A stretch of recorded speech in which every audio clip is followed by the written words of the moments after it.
Oi, gente, tudo bem? Aqui é Jennifer Formiga, estou de volta aqui no Acalásia Podcast.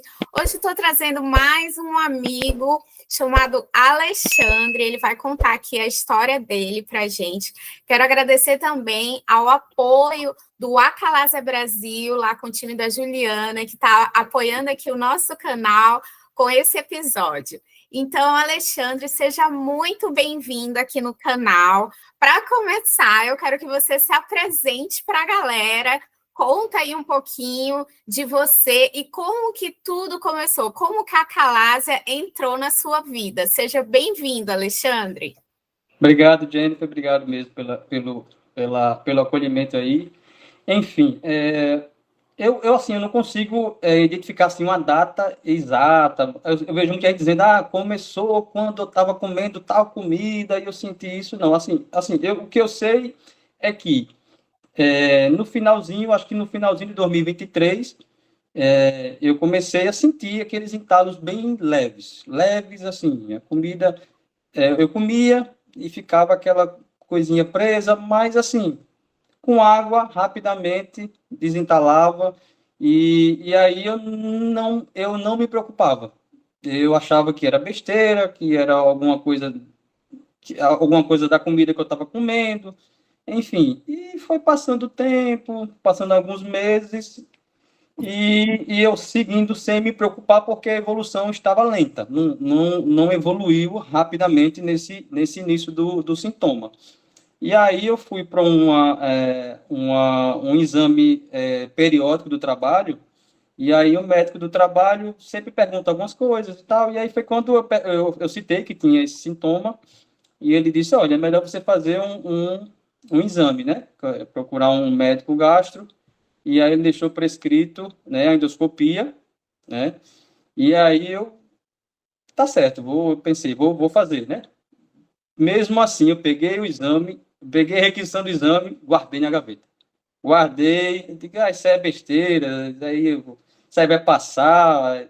E aí todo mundo que eu falava, o pessoal dizia, não, toma um chazinho e tal, indicava aquele chazinho e tal, e eu tomava o chazinho, aí aliviava e tal, mas assim, realmente eu não me preocupei, deixei lá a requisição arquivada, e aí a coisa foi evoluindo, né? Eu vi, rapaz, isso aqui realmente, eu acho que é uma coisa que pode ser mais séria, né? Aí foi quando eu agendei, até que enfim agendei o exame, isso já em 2024, né? Acho que isso eu fiquei, sei lá, uns 6 meses sentindo esse sintoma assim, de leve, sem me preocupar, E né? até E aí, então, o único sintoma que você sentia de vez em quando era entalos, certo? só Não entalo. tinha, não tinha refluxo, regurgitação, não tinha nenhum tipo de espasmo, só de vez em Não, quando sentia que parava a comida no pescoço. isso, exatamente. Não sentia mais nada além disso. E aí foi quando eu marquei, fiz a endoscopia. Eu não fui primeiro para consulta com o gastro. Eu já fui, como eu já estava com a requisição de um clínico, eu já fui direto fazer endoscopia. Conversei rapidamente com o gastro antes de fazer a endoscopia, expliquei. E aí após a endoscopia, ele já passou, ele mesmo prescreveu ali, acho que domperidona e eu acho que algum omeprazol desses. E aí eu fiquei tomando até sair o resultado da biópsia, né? Fiquei tomando, enfim, essa medicação, e não vi nenhum alívio, né? Não vi nenhum alívio, nenhuma diminuição do sintoma. Na própria biópsia não deu nada, só deu, acho que gastrite leve, eu acho que. E foi gastrite leve, algo assim desse tipo. E aí eu No marquei. resultado ali da endoscopia, só deu a gastrite. Eu dei uma gastritezinha leve, mas eu não sentia queimação, não sentia nada. Não tinha, só sentia esse entalo, né, até então, né? Só que a medicação que ele passou não resolveu, né? Não diminuiu a questão do entalo. Foi aí quando eu marquei a consulta com o médico para o retorno, né? Marquei a consulta para retornar. O Na gastro, verdade, para o gastro, só que para esse gastro ele tinha consulta para desses mais conceituados, que para marcar era 2, 3 meses, qual cidade você mora? Qual a... Maceió, Alagoas. Sei. Maceió, Alagoas. E aí o gastro é daqueles que demora para marcar e tal. Aí na mesma clínica tinha um outro gastro que estava mais próximo à data. Aí eu marquei para esse que estava mais próximo, na mesma clínica.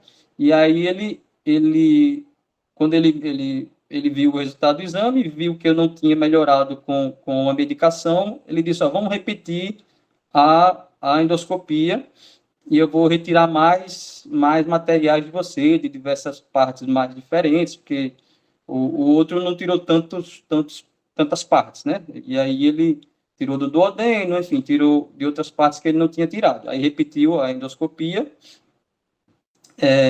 e a medicação, até então, eu continuei na mesma, eu acho, na mesma medicação, enquanto não saiu o resultado, né? E, e aí, quando eu levei para ele o resultado, ele também passou também o exame de sangue para ver se tinha exame de sangue e aquele exame também para ver se tinha intolerância à lactose, né? E aí deu intolerância à lactose no exame e na biópsia deu que eu tinha eosinófilos acho que era no duodeno, eosinófilos e aí seriam esofagite. Assim, a indicação lá, esofagite, acho que eosinófilo. Essa é a indicação que tinha lá da doença na biópsia. Aí foi quando eu voltei para ele, para consulta com ele, e aí ele manteve esse diagnóstico de esofagite mesmo, né? Sentiu que era isso, e pela intolerância à lactose, né, ele já deduziu, fazendo a ligação com a questão do eosinófilo, que o eosinófilo, eu até pesquisei depois, ele pode ser causado por alguma alergia alimentar. E na maioria das vezes é o leite, é a proteína do leite. E como deu intolerância à lactose, então tinha lógica o raciocínio dele, né, de fazer esse link entre a esofagite e eosinófila com a questão do leite. Então, eu cortei o leite, eu não cortei só a lactose, eu cortei a proteína do leite durante 3 meses. Cortei, e aí ele pediu para ficar tomando Dexilan também, uma vez ao dia, né, e pela manhã, né, sempre. Então, eu passei esses 3 meses com essa medicação Dexilan e cortando proteína do leite. Então, cortar o leite não é fácil, né? Porque você cortar a lactose já é difícil, né? Mas aí você tirar o leite tudo mesmo. que tem leite é complicado, né? Foi aí que eu comecei a perder peso, realmente, porque até então eu não vinha perdendo peso. Eu vinha entalando, mas conseguia comer, né? E aí, quando eu cortei o leite, aí. Porque tudo tem leite, né? Praticamente. Aí cortei, emagreci mesmo, né? Carlos continuava. E continuava, né? Deu os 3 meses lá, deu os 3 meses e nada. E aí já começava a evoluir, né? Isso já era eu comecei final de 23, isso já era final de 24, de 2024. Então, assim, final do ano. Há um ano aí com sintomas, né? E aí, final do ano passado, né? E aí começou a vir os outros sintomas, começou a vir a questão da regurgitação que eu não tinha, né? E isso durante esse tratamento da proteína do leite. Então, assim, eu senti que eu estava evoluindo na doença, que não estava, além de não melhorar, estava evoluindo, né? E aí a regurgitação, aquele sono, aquela questão de acordar na madrugada, acho que todo mundo tinha também essa questão de acordar sufocado, acordar com aquela gosma, aquele líquido que sai até do nariz, né? A gente acorda com a sensação de sufocamento, de estar infartando, enfim, de estar morrendo ali, né? Na madrugada. E aí foi evoluindo para isso. Até então não tinha espasmo.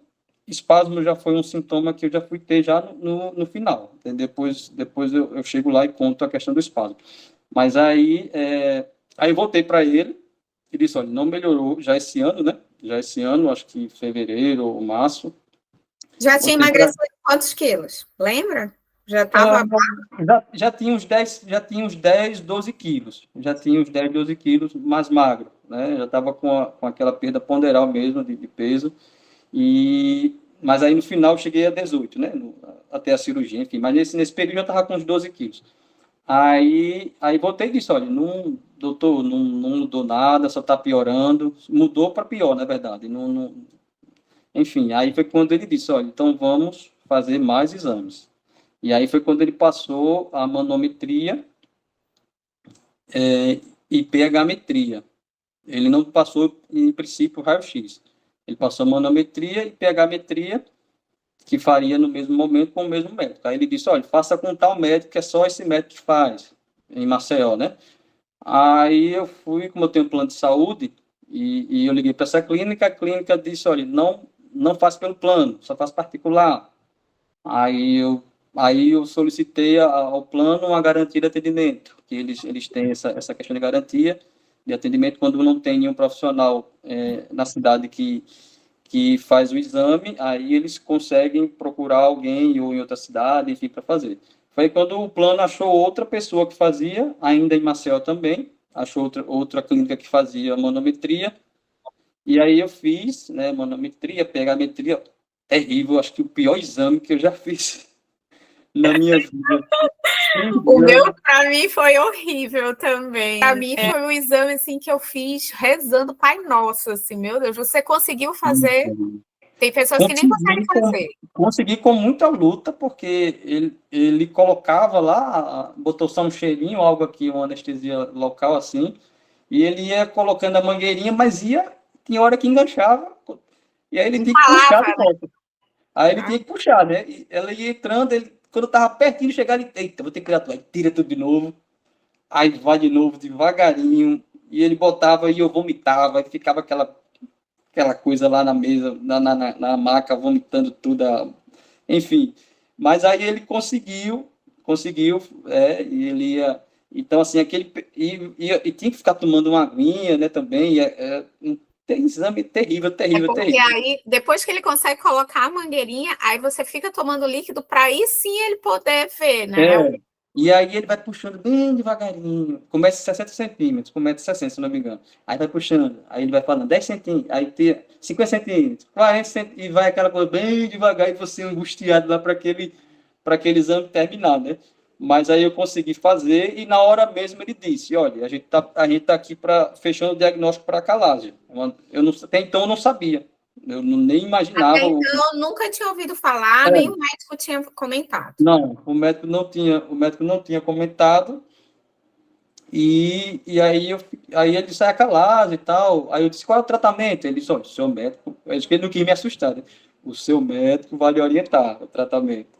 Então, não se preocupe, tem tratamento, mas ele vai lhe orientar. E eu ficava pensando, já, o que é isso? Que doença é essa que eu nunca ouvi falar na minha vida? E aí eu fiz também a pH-metria, e eu acho que não serviu para muita coisa com relação à calada. A pH-metria você leva o equipamento para casa, né? Você coloca lá a mangueira e você leva para casa, que é para medir se você tem refluxo. Então, aí no dia seguinte eu levo para a clínica para retirar, mas aí a pH-metria só disse que eu não tinha, acho que era para ver se tinha refluxo, e aí não tinha refluxo, enfim. Não serviu para o diagnóstico, para fechar o diagnóstico de acalásia. Pronto, aí peguei o resultado do exame e Mas a levei. manometria fechou. Fechou, né? A manometria, ele disse, olha, é acalásia. Na hora mesmo ele disse, né? E aí quando eu peguei o resultado, eu vi que era acalásia. E lógico, eu já fui no Google, né? Já fui no doutor Google e ele já foi, e enfim, eu já vi que era cirúrgico, né? Eu vi que não tinha tratamento de medicação, que não tinha nada. Então eu já fui sabendo, né? Tanto é que quando eu voltei para a consulta, o médico perguntou: você já foi no Google? Já estou sabendo de tudo. Já estou sabendo de tudo. Aí ele explicou, né, que seriam 2 tipos de cirurgia. Aí falou da Heller, falou do Poem, e que basicamente ia ser um desses 2 tratamentos, mas que ele precisava repetir a manometria. Por quê? Porque eu fiz a manometria, o plano de saúde me colocou numa manometria de baixa resolução, resolução normal. Ele precisava de alta resolução. Aí disse, vai ter que repetir a manometria, porque ela vai dizer o grau da calase, aquela coisa toda, né? Aí eu digo, repetir o exame. Praticamente um mês depois, tive que repetir o exame, né? Repetir. E aí eu tive que pagar, porque o plano plano dizia, não, eu já consegui que você fizesse em tal lugar, e eu ficava questionando com o plano, mas era em alta resolução, enfim. Aí eu paguei porque eu não queria me estressar, já estava estressado, enfim, aí acabei pagando, e aí eu refiz o exame em alta... Eita, na verdade, deixa eu voltar aqui um pouquinho. Aí, na verdade, eu marquei uma consulta também para ver a questão do diagnóstico mesmo com o médico que fez também a manometria em baixa resolução, porque ele também atendia também consulta letiva, né? Eu marquei com ele para ver. Você gostou dele ali na hora que É, fez? isso, aí eu gostei dele, Quis falar a opinião, né? Isso. Aí ele foi mais direto para mim, olha. Ele falou, olha, ele fez mais assim um pouquinho de medo para mim, mas aí ele disse, olha, no seu caso, eu acho que o seu caso vai ser grau 1 ou grau 2. Então, assim, até o grau 1, grau 2, eu indico a dilatação, né? Aí ele disse, e até então também não sabia o que era dilatação, eu não tinha ideia do que era dilatação. Aí ele disse, ó, ele disse, olha, mas aí pode ser que você precise refazer depois. Pode ser, ele disse, pode ser que precise refazer. Aí eu disse, mas é quanto tempo assim precisa refazer? Aí ele disse, eu tenho uma paciente que está com 3 anos que fez a dilatação, 3 anos. Aí eu disse, eita, se ele falou assim, se tem uma que está com 3 anos, deve ser o recorde, né? Eu fiquei pensando. Se ele falou, tipo, meio orgulhoso, né? Que, tem uma que está com 3 anos que fez dilatação e está ok. Eu digo, eita, então é complicado, né? Aí depois foi que fui ver no Google também, que durava em média 3, 6 meses, muita gente precisava tá refazendo, né? E aí ele também falou, olha, faça em alta resolução a manometria, porque é bom realmente para ver o grau, e também é importante fazer também o raio-x do esôfago, né? Contrastado. Contrastado do esôfago. Pronto. Aí eu marquei a manometria e o raio-x é outra luta para fazer, porque para achar algum hospital, alguma clínica que fizesse, o médico ele colocou um nome muito específico, ele botou um nome bem, acho que até difícil de entender, de ler. Ele não botou assim, raio-x contrastado, ele botou raio-x, endo, alguma coisa bem complicada. E toda a clínica que eu ligava, e que eu mandava dizia logo, olha, não faz, porque o nome que ele colocou, acho que foi mais científico, um nome mais complicado, né? E aí todo lugar não faz. E aí eu falei com o médico, dá para você passar com outro nome também, Cisa? Aí ele passou com mais 3 nomes, com mais 2 nomes. Raio-X do esôfago, raio-X contrastado do esôfago, enfim. Aí me deu umas 3 opções de nomes. E mesmo assim eu não encontrava lugar para fazer. Aí eu disse, doutor, o senhor também não sabe onde é que faz? Aí ele disse, não, eu acho que faz na Santa Casa. Aí eu tentei, também não fazia. Aí falei com o plano, me ajuda aqui. Aí foi quando o plano, abri também a garantia de atendimento, e aí o plano achou um lugar que fizesse esse raio-x, e aí eu fiz o raio-x. É também chatinho de fazer, mas comparado à manometria, é tranquilo, né? Porque você não tem grandes, enfim, impactos assim, não. E aí eu fiz e marquei o retorno para isso já era o quê? Isso já era junho, já era final, esse ano já, né? Já era final de junho. Pronto, julho eu refiz essa manometria, julho, manometria e raio-x. E aí voltei para consulta com ele, eu acho que final da primeira quinzena de julho, voltei para consulta com ele, e aí ele disse, olha, pronto, aqui a gente já vê que é grau 2, tinha lá dizendo que era, na manometria tem lá a resolução grau 2, realmente, e aí ele disse, olha, não indico dilatação, porque você vai ter que refazer 1 mês, 2 meses depois, 3 meses depois. Esse já é o primeiro médico, não o outro médico que queria fazer dilatação. Porque pelo outro médico ele faria dilatação, porque ele disse que era grau 1, grau 2, e ele mesmo fazia dilatação, acho que de repente ele enfim, era o que ele fazia. Era o que ele oferecia de tratamento. Era o tratamento que ele oferecia. Mas aí o meu médico que estava me acompanhando mesmo, aí ele disse, olha, não indico dilatação, E ele falou, é melhor, ele explicou as duas cirurgias, o Heller e o Poen, detalhadamente, me mostrando imagens, me mostrando fotos. E aí ele disse, olha, eu indico para você o Poen, né? Porque é minimamente invasivo, enfim. E aí ele foi falando, né? E aí disse, ó, só que o plano não vai cobrir. O plano não vai cobrir, porque não está acho que no rol da ANS e tal, então a parte de honorário, o plano não vai cobrir. E aí eu fui para casa, né? Ele disse, olha, mas ele disse que fazia. Aqui em Maceió, ele disse, olha, eu faço, mas eu faço em Recife. Esse médico aqui de Maceió disse, eu faço em Recife. E aí, é numa clínica, não é de um hospital. Né? E ele disse que não ia ter cobertura nenhuma do plano, nem da parte da clínica, nem da parte de honorário.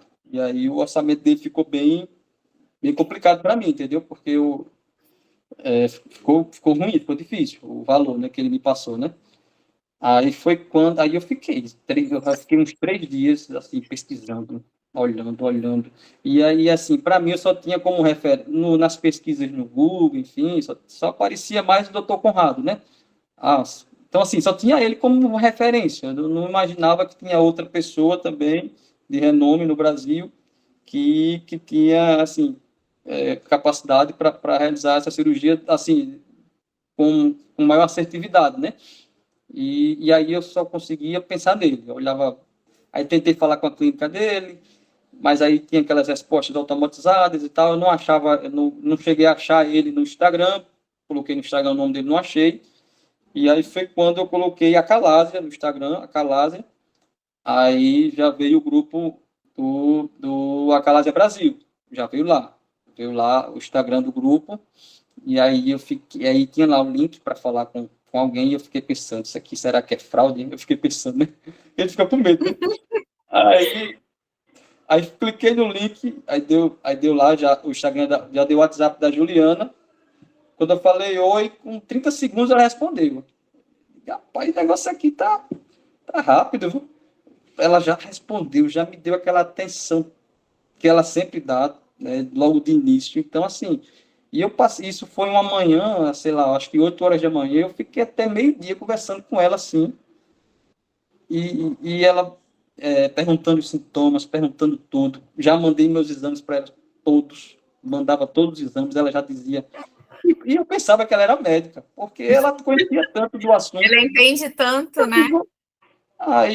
E aí foi quando ela me passou as opções dos médicos, né? Ela disse, olha, existem, ela me falou, 3 ou 4 médicos, inclusive o doutor Conrado, o Edgar Tagino, de João Pessoa, né? Conrado Recife, Tagino em João Pessoa, me falou outro de São Paulo, de Santos, acho que é Zargo, e eu acho que mais outro, não sei se foi de Minas Gerais, enfim, ela colocou 3 ou 4 nomes para mim, e ela disse, olha, o doutor Edgar Tagino, eu estou acompanhando de perto, e ele tem tido ótimos resultados. Então, assim, e para entrar no grupo da Calásia, ela disse, eu sou muito criteriosa, sou pesquisadora, ela já mandou para mim as pesquisas dela, mandou o doutorado dela, a tese de doutorado, enfim. Então, ela mandou os artigos, mandou várias coisas sobre a Calásia, enfim, e aí eu me senti seguro, né? E aí foi quando eu perguntei a ela, mas por que você não faz a minha cirurgia? Eu pensei que ela era médica, né? Eu pensei que ela era médica. Aí ela deu uma risada, né? Ela disse, não, eu sou engenheira clínica. Aí foi quando ela foi falar da história dela, falar da mãe dela, que teve a Calásia também, né? Então, aí depois, no mesmo dia, a conversa foi evoluindo e ela disse, olha, vamos marcar uma consulta com o doutor Edgar, pode ser online, não precisa você vir, não. E aí depois a gente, se você não quiser outras opiniões, a gente marca consulta com outros médicos também. E aí foi no dia seguinte ela já marcou essa consulta, já marcou para o dia seguinte. E aí eu conversei com ele, achei muito boa, né, também a consulta com ele tirou várias dúvidas minhas também, e saí da consulta com ele já praticamente decidindo fazer com ele, porque assim... Decidido fazer, né? Já. Quero abrir um parênteses aqui e avisar para quem está assistindo a gente que a gente tem um podcast aqui com o doutor Edgar também. Graças a Deus conseguimos conversar com ele já tira bastante dúvidas, né, sobre tudo relacionado, as dúvidas que a gente tem, que a gente tira com os médicos, né? Então, quem quiser, dá uma olhadinha lá no podcast dele. Aí, você já saiu da consulta se sentindo ainda mais segurança, né? Senti mais segurança, né? E ainda mais porque a Juliana disse que fazia no ambiente hospitalar, né? E aí eu fiquei mais seguro também, que eu tinha, para mim, eu preferia realmente que fosse no ambiente hospitalar. A questão dele ser também, ele é cirurgião geral também, né? Ele não é só endoscopista, ele é cirurgião geral. Então, assim, você no ambiente hospitalar, ele ser cirurgião geral, se tiver algum problema lá, ele, de repente ele já tem uma capacidade maior para resolver. Aí a questão do meu plano de saúde, que pelo menos a parte hospitalar, a parte da internação, consegui cobrir, né? O plano conseguiu cobrir. Então eu fiquei só com a questão do honorário, dos honorários médicos, né? Então eu só paguei a questão dos honorários médicos. E com o médico de Maceió, não, eu teria que pagar a parte da clínica, porque ele fazia numa clínica e não aceitava lá o plano, enfim, ia acabar ficando mais caro se eu fizesse com o médico de Maceió. E aí eu conversei com o meu médico e disse, olha, expliquei para ele, ele disse, não, fica à vontade, né, eu sei que existem os profissionais, e eu disse, olha, aí ele desejou boa sorte e pronto. Quando você quiser voltar para mim, pode voltar também, para a gente dar continuidade aqui depois do tratamento, tranquilo. Então, foi muito tranquila quando eu informei para o meu médico aqui de Maceió que tinha escolhido o doutor Edgar, né? Então, assim, eu acho que foram 48 horas da conversa com a Juliana até eu decidir, né? Então, até eu decidir fazer com ele, porque eu me senti totalmente acolhido, né? Pelo grupo, por ela, pelo grupo. E ela me colocou num grupo do WhatsApp também, né? Do Acalasa Brasil. E aí, quando eu entrei no grupo, eu fiquei chocado, porque eu pensei que era só eu que tinha essa doença, né? Eu digo, só tem eu que tenho essa doença, porque nesse período que você já estava correndo ali atrás do POEM, de cirurgia, tudo, como que estavam seus sintomas? Tinha piorado? Agora já estava. Não, nos últimos meses desse ano aqui, agora, já tava bem pior o sintoma. Eu já não, já estava assim, já fechei com 18 quilos, no total de perca de peso, aí 18 quilos.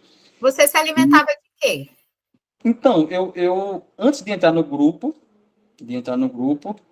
porque no grupo eu peguei muita dica, né? Peguei muita dica com o pessoal. Eu tentava comer tudo, mas com aquela dificuldade, realmente, eu forçava e eu não sabia que era tão ruim assim forçar, né?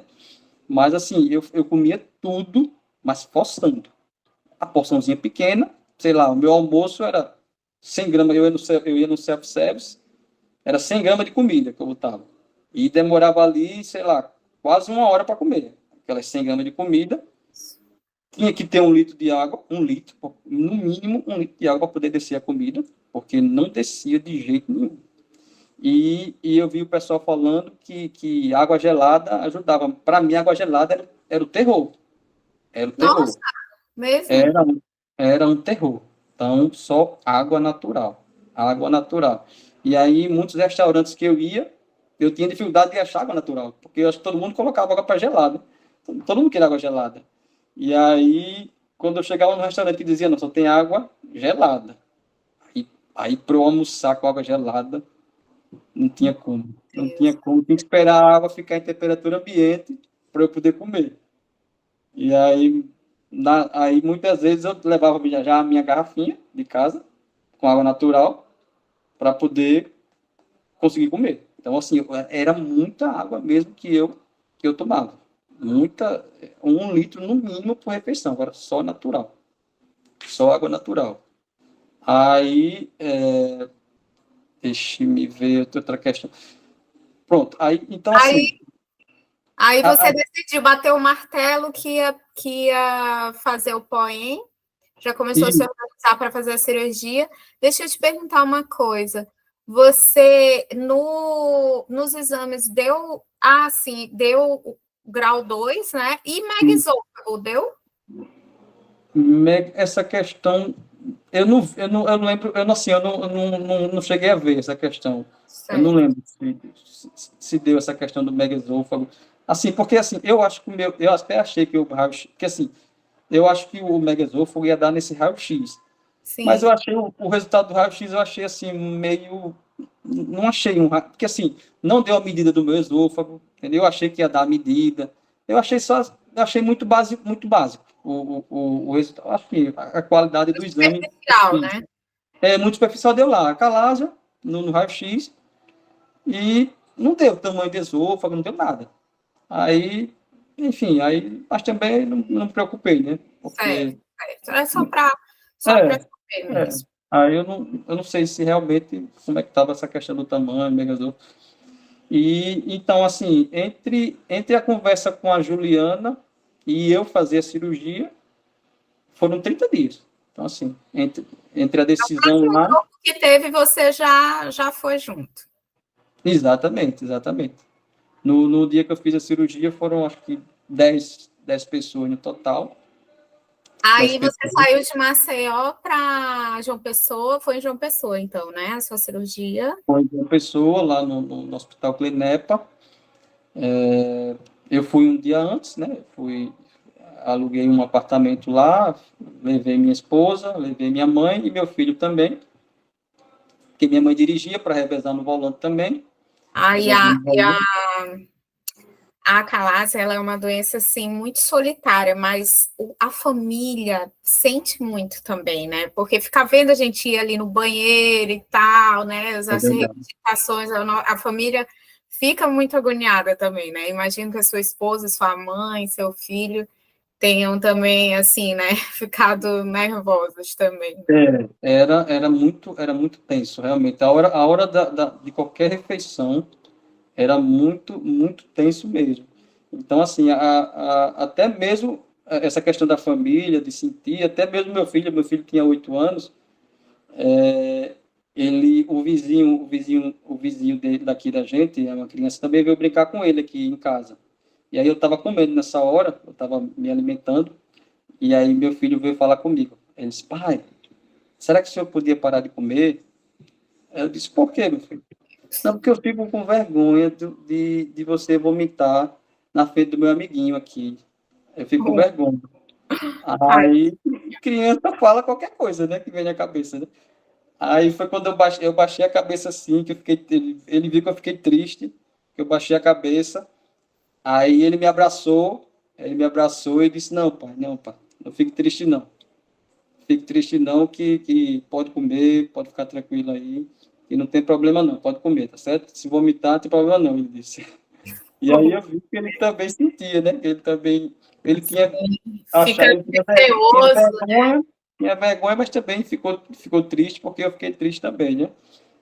E aí, essa altura, eu, pegando as dicas no grupo, né, do WhatsApp, do Acalásia Brasil, aí eu já deixei de comer sólido, né? Porque eu vi que o pessoal falava da questão do sólido, que não forçasse. Então, assim, aí eu fiquei só no pastoso. Então, esse último mês aí, antes da cirurgia, eu fiquei só no pastoso, caldos, enfim, purê, essas coisas, pastoso mesmo. Frango trituradinho e tal.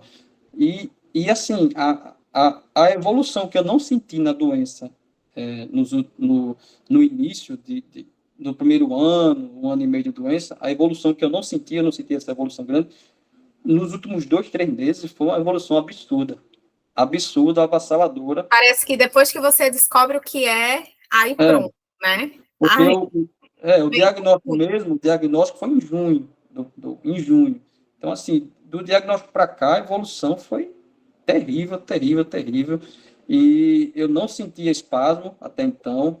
E aí eu comecei a sentir, então, você olha que eu senti durante pouco tempo, 30 dias no máximo de espasmo.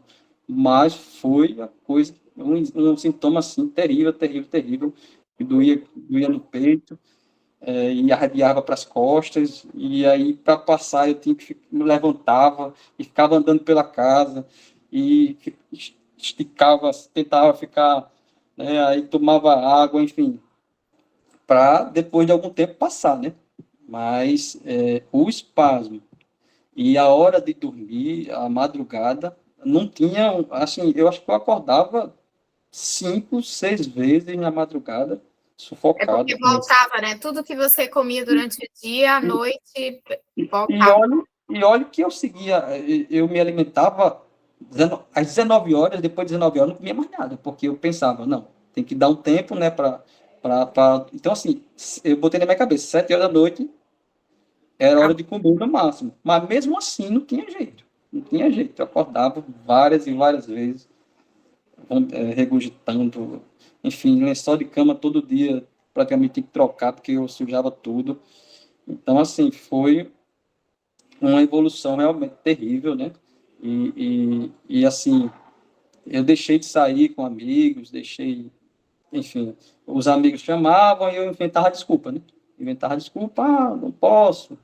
Então, assim, eu não falo, eu não conseguia explicar a doença e tal, não sei o quê, o Ninguém pessoal entende, né? Ninguém era, sabe o que é. ninguém entende. Assim, os amigos mais próximos eu explicava. Os mais próximos eu explicava. O pessoal do trabalho que era mais próximo, eu explicava. E a família, meu filho, toma aquele chazinho, aquela história, né? Toma um chazinho que passa.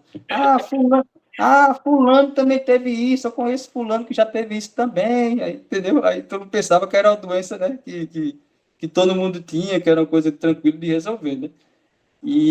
Assim, e me alimentar no trabalho também era terrível, né? Porque eu já deixava para me alimentar, para fazer a refeição já no final do expediente, praticamente, 3, 4 horas da tarde, para não encontrar, porque lá tem uma copa, né, no trabalho, então eu não queria encontrar ninguém na copa. Eu queria almoçar sozinho, porque eu sabia que ia dar problema. Então, assim, quando eu chegava na copa, que tinha alguém lá, eu já ficava angustiado, que tem gente aqui, tá? Não tem condição Aí, aquelas 100 graminhas de comida que eu levava, 100 gramas, eu lá comendo, aí comia metade, porque começava, sei lá, comia das 100, comia metade, comia 50 gramas, Falava e já parava, né? instalava, jogava a comida fora, já ia para o banheiro, e de lá já regurgitava, enfim, o que, enfim, era terrível, terrível, terrível, e aí eu não saía mais, restaurante, não tinha mais como ir, se tivesse que ir era perto do banheiro, né, perto do banheiro, mas aí a última vez que eu saí, eu vomitei na mesa mesmo do restaurante, aí foi quando eu decidi, não vou sair mais não. Foi tão. Não teve tempo. Não teve como, não teve como. Eu estava tomando água quando a coisa estava voltando, né? Eu tomando a água e aquela luta, aquela briga, e aí voltou e eu já regurgitei no copo mesmo. Botei tudo que estava no copo mesmo, no copo ali, aquela coisa, aquela situação. A minha mãe também, quando viu, ela nunca tinha visto. A minha esposa estava acostumada já, né? Mas a minha mãe, quando viu a primeira vez, também ficou chocada. Aí eu disse, mãe, não se preocupe não, que isso aqui faz parte do meu dia. Ela, com meu filho, o que é isso? Não sei o que. Eu digo, não se preocupe, mãe, aqui é o meu sintoma, não tem como não. Isso aqui é várias vezes por dia dessa forma que eu fico. E não se preocupe, vai passar, né? E então foi isso. Aí eu fiz a cirurgia no dia 28 de agosto, agora, né? 28 de agosto, com esse grupo aí de 10 pessoas. E aí fez a cirurgia foi no fim de semana? Não, foi numa terça-feira, não, foi numa segunda-feira. Foi na Pronto. segunda-feira. Aí você teve alta quando? Então, não, peraí, deixa eu lembrar aqui, não foi na terça, não.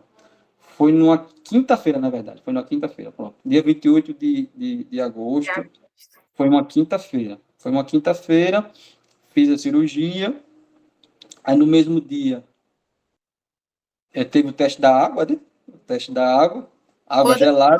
Como é que foi? Então, a água gelada que, para mim, eu não sabia nem o que era uma água gelada na minha vida, porque eu não tomei, que desceu tranquilo a água gelada, aí tomei água de coco, suco de caju, tudo tranquilo, tudo descendo, tudo Sim. geladinho descendo, e aí no dia seguinte já foi a alta, né? Já foi a alta, né? Na sexta-feira já foi a alta à tarde, mas nisso toda a equipe multidisciplinar do Acalásia Brasil, né? Eles me acolheram no hospital, eu fiz a fisioterapia, tive um momento lá com a fisioterapia, tive um momento também com a psicóloga, tive um momento também com a fisioterapia, psicóloga, a nutricionista também, que até entrou, acho que ela entrou recentemente também no grupo, porque acho que o esposo dela também teve Sim. a Galásia, e a Juliana viu que ela era nutricionista, enfim, e aí ela entrou no grupo também, né? Então, então, por ela ter vivenciado com o esposo e ter também a parte profissional que ela trabalha com a nutrição, então ela tinha muitas dicas boas para dar, né, de alimentação. Então, assim, e aí no mesmo dia da alta, eu fui, eu fui na praia, na orla, e tomei um sorvete, pense no sorvete gostoso, que Ah, desceu assim, boa. sorvete geladinho, aquela coisa. E aí comecei a me alimentar. Os 2 primeiros dias, sabe, aquele pastorzinho normal, né, aquele pastoso, mas terceiro dia em diante, já sólido, normal, já E de indo. lá para cá, da cirurgia para cá, você hoje está comendo de tudo já? Estou comendo de tudo, né? A recuperação da cirurgia foi realmente o poém, não tem, assim, eu ouvi relatos de pessoas que fizeram Heller, né? A Heller no grupo do WhatsApp que precisaram refazer, fizeram Heller, depois tiveram que fazer o POEM porque o Heller não deu aquele resultado esperado. E aí eu via que também o Heller, a recuperação era um sofrimento, né? Porque tinha cortes aqui externos e o pessoal disse que era muito sofrimento para se recuperar. E o Poem, não, o Poem não tinha nada, nem não senti nada. Já tá Senti comendo só. normal de tudo, tudo É, só. é. Os E dois os primeiros dias, espasmos? os dois primeiros dias tive uma queimaçãozinha, mas não era espasmo. Era uma coisa que queimando, ardência no peito. Mas aí a Juliana disse, não, é normal e tal. Falei com o doutor Edgar, até no pós-cirúrgico eu consegui falar com o doutor Edgar. Aqui já em Maceió, eu falei com ele, pelo WhatsApp também, e ele disse, olha, vamos mudar só a medicação, porque eu estava tomando omeprazol, porque assim, no pós-cirúrgico tem que ficar tomando a medicação, né, omeprazol, e aí ele disse, olha, vamos para o Dexilano, já que está essa. Pronto, aí quando eu tomei o Dexilano, acabou esse sintoma que eu estava da queimação. E aí eu estou até então tomando Dexilano, passar alguns dias, acho que vou passar 2 ou 3 meses tomando, mas assim, estou comendo de tudo, tudo, tudo, tudo, e é uma fome absurda, porque eu não Pegou sentia fome. peso já? Eu não sentia fome nenhuma antes da cirurgia. Parecia que eu estava sempre já de barriga cheia, porque eu não. Mas agora não, eu como, com 10 minutos já quero comer de novo. Tá aquela coisa, uma fome avassaladora, né? Avassaladora. Já ganhei uns quilos, já ganhei 3 a 4 quilos, já ganhei 3 a 4 quilos, mas também não estou com pressa para ganhar, não, né? Tem que ganhar, daqui a pouco entrar na academia, né? Para ganhar o peso com qualidade, né? Para não ter, enfim. Deixa Eu eu te vi, perguntar aqui. eu vi assim no grupo que tem gente até que já se preocupa em fazer a bariátrica, porque depois do POEM, né, ganhou muito peso, né? Eu sempre digo que o intuito desse canal, assim, esse canal é nosso, esse canal é de quem tem a calásia, né, para a gente se estudar, né, já que é uma doença que a gente sabe tão pouco, né? Então, só para título de conhecimento mesmo, eu queria saber qual é a tua idade. Eu tenho 41 anos. Então, você começou a sentir os sintomas ali com 39, seria mais ou menos. Isso. 39. 39. E você lembra se na infância você teve alguma coisa relacionada a engasgo, a azia, alguma coisa assim que você pensa assim, talvez já fosse a calásia? Assim, quando depois que a gente Para pensa, para pensar, né? começa a buscar, eu já senti alguma coisa, acho que da adolescência para cá, eu acho que eu sentia alguns leves entalos, mas assim, com a comida, por exemplo, eu sentia os entalos às vezes com cuscuz, entendeu? com cuscuz. E eu sempre fui comer muito rápido. Comer rápido, rápido, rápido, rápido, rápido, rápido, rápido. E às vezes realmente eu entalava, principalmente com cuscuz. Aí não era todo dia, era coisa Pontual. esporádica, pontual. Então, assim, pode ser que eu já tivesse, a gente não sabe, né? Eu não sei. Porque assim, se eu estava no grau, se eu estou no grau 2 agora, se eu estou no grau 2, há quanto tempo que eu, né?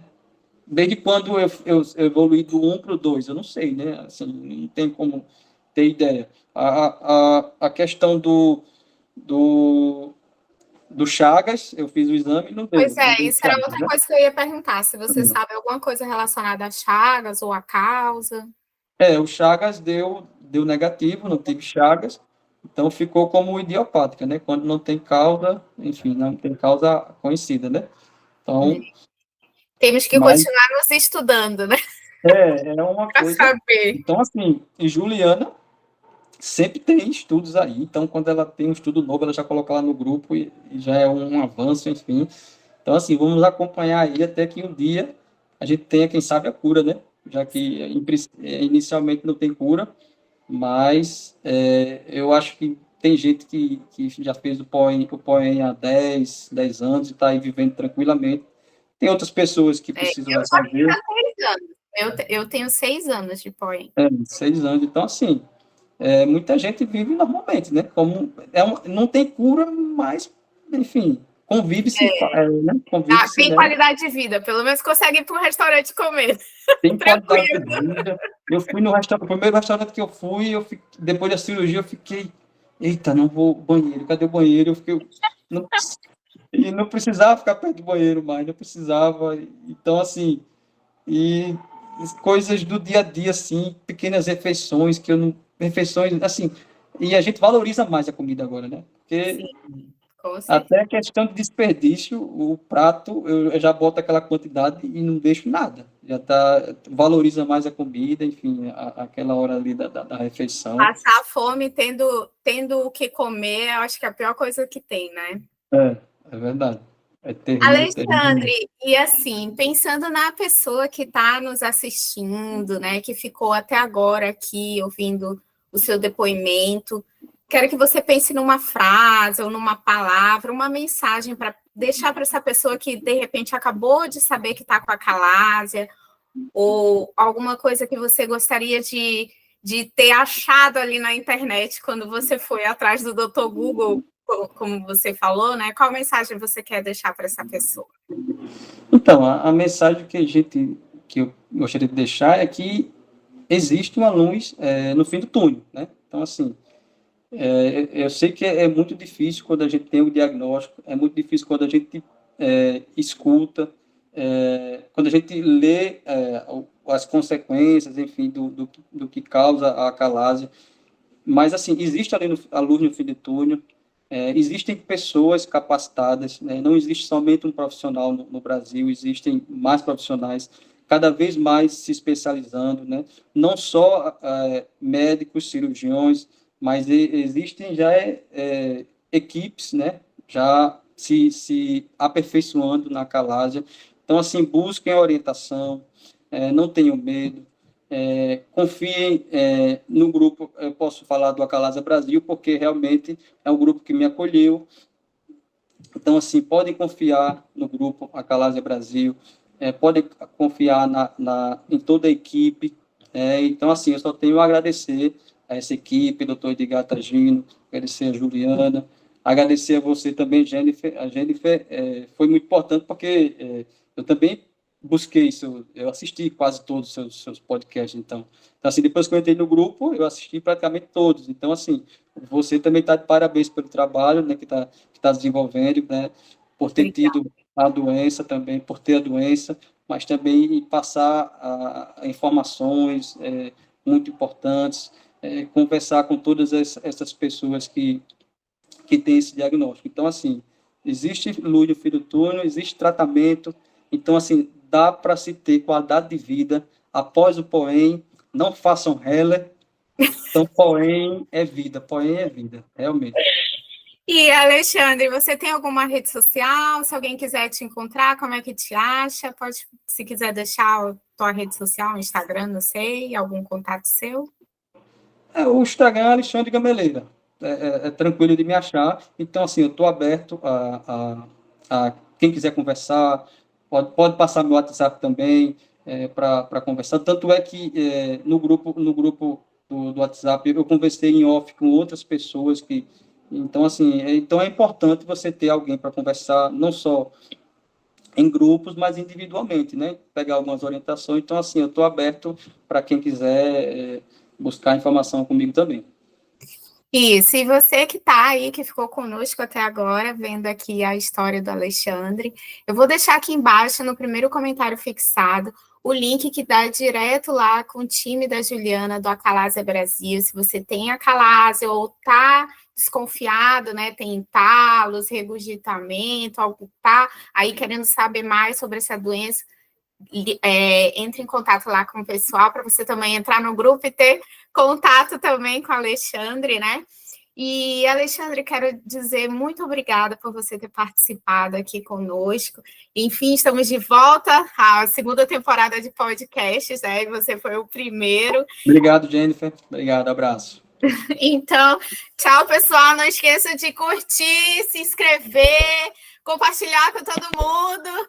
Vamos divulgar essa doença aí para ver se todo mundo entende o que é a acalásia. Obrigada.